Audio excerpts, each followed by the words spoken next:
Time now for the Morning Rush. We start with Kristen Curry.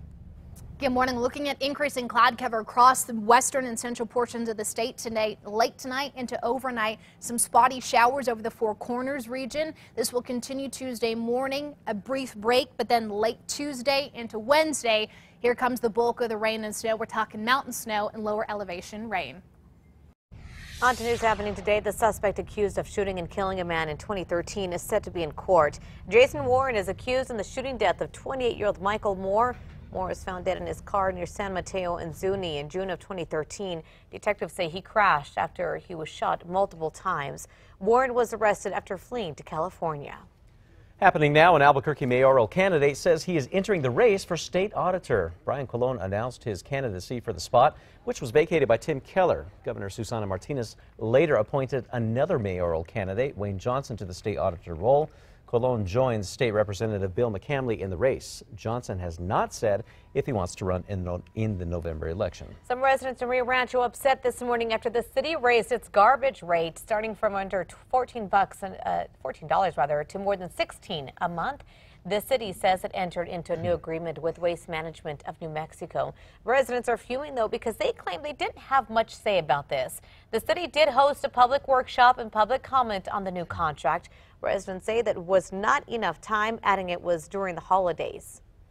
State police are still investigating what led to a deadly deputy-involved shooting in Valencia County on Saturday.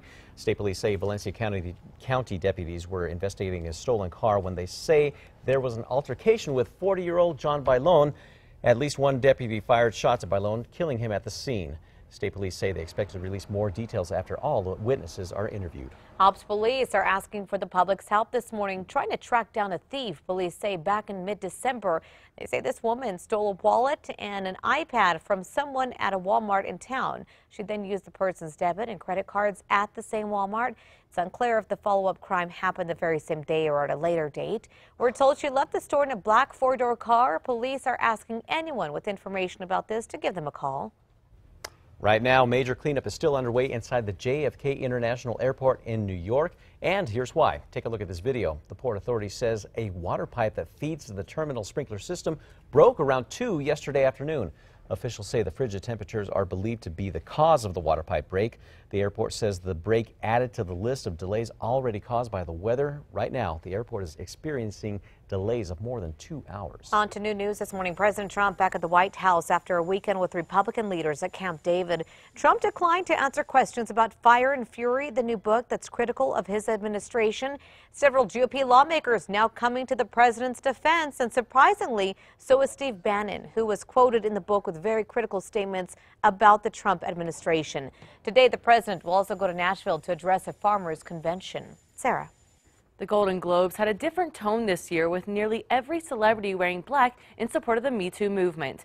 Actresses and actors embraced the Time's Up initiative, a legal defense fund for sexual harassment victims, in hopes of shifting the focus back on survivors and solutions and away from the perpetrators of sexual misconduct. Meryl Streep and Amy Poehler were among the 8 actresses to bring gender and racial justice activists as their guests. Guests included tennis great Billie Jean King and Tarana Burke, the founder of the Me Too movement. Kristen? New records are being set up and down the East Coast as many come off of one of the coldest late December, early January stretches that is on record.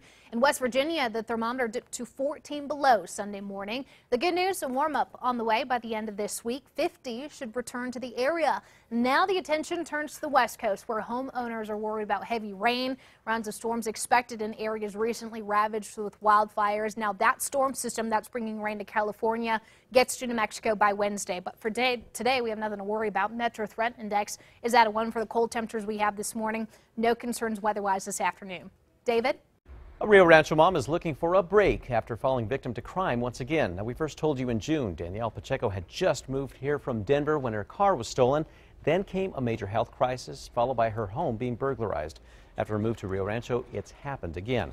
Video shows a woman stealing Pacheco's car on Wednesday. A man then broke into the home, stealing her son's Christmas gift. Police found Pacheco's car a few blocks from the house, totaled. On to new news this morning. The largest automotive recall in U.S. history just got bigger. Japanese airbag maker Takata is recalling another 3.3 million faulty airbags.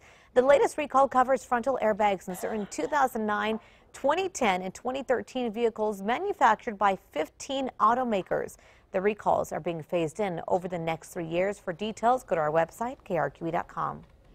And new facts this morning. If you get a flu shot, you're encouraged to keep doing it. Getting repeated flu vaccinations is beneficial for people over 65. That's according to researchers in Spain. Now, they found regular flu vaccines kept people who contracted the virus from developing severe cases.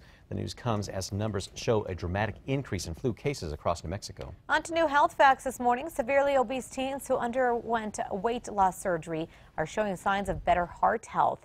Researchers with 5 U.S. hospitals examined patients 3 years after surgery and found they had fewer risk factors for developing cardiovascular disease. Time now for a check on your Monday morning commute. Not seeing anything major out there. Looking pretty good on both interstates. Surface streets moving fine as well. But of course, I'll keep eyes on the roadways for you throughout the morning. Samsung is introducing a massive new TV dubbed The Wall. How big? Well, it's over 146 inches or just over 12 feet. Now, the TV uses micro LED technology to produce a bright image with infinite contrast. But for those in the market for a new TV, Samsung hasn't announced the date when it will be for sale. I want it. Yeah. Oh my gosh, it's going to cost me an arm and a leg, though. You got the wall for it. Yeah. Happening tonight, the UGA Bulldogs and Alabama Crimson Tide will face off for the college football championship game in Atlanta. Over the weekend, fans flocked to the Georgia World Congress Center for a 3-day fan festival, followed by a series of concerts. The game will air on ESPN tonight at 6 o'clock. Good luck, guys. Go Dogs! All right, time for the 5 facts. At number 5, Albuquerque is getting national attention this morning. The LA Times named the Duke City as one of the 18 destinations to visit in 2018. The article points to new and up-and-coming developments around the city, like the emerging Sawmill District near Old Town and the One Central project getting underway downtown this year. Albuquerque appears on the list alongside exotic destinations around the world, including Tokyo and Antarctica. Pretty cool. It's good to see us on that list. Yeah, number 4 now. Some kids heading back to school this morning won't be able to use their playground. This after a fire ruined it. Flames scorched equipment at Osuna Elementary. It's near Eubank in Montgomery. A parent says they got word from the principal that the fire broke out around 9:30 Friday night. And this is all that's left of the equipment this morning. Today, we're hoping to find out what the school's next step is and if officials plan to fix it before the end of the school year. At number 3, mild temperatures ahead of a storm system coming in. Increase in cloud cover expected, but even a few spotty showers overnight into tomorrow out over the Four Corners region. Tomorrow night into Wednesday is when we get the bulk of the rain and snow. Windy conditions Wednesday as well, with temperatures peaking tomorrow in the 60s, but falling behind that cold front Wednesday and Thursday.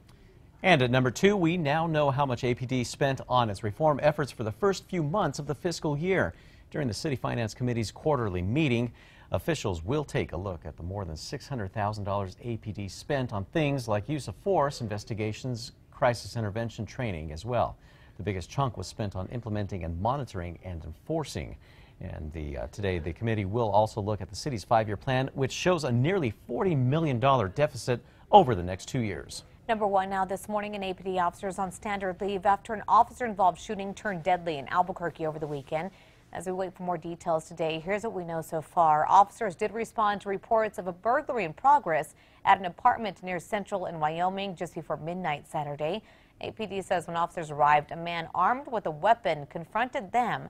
That's when at least one officer opened fire, shooting and killing the man.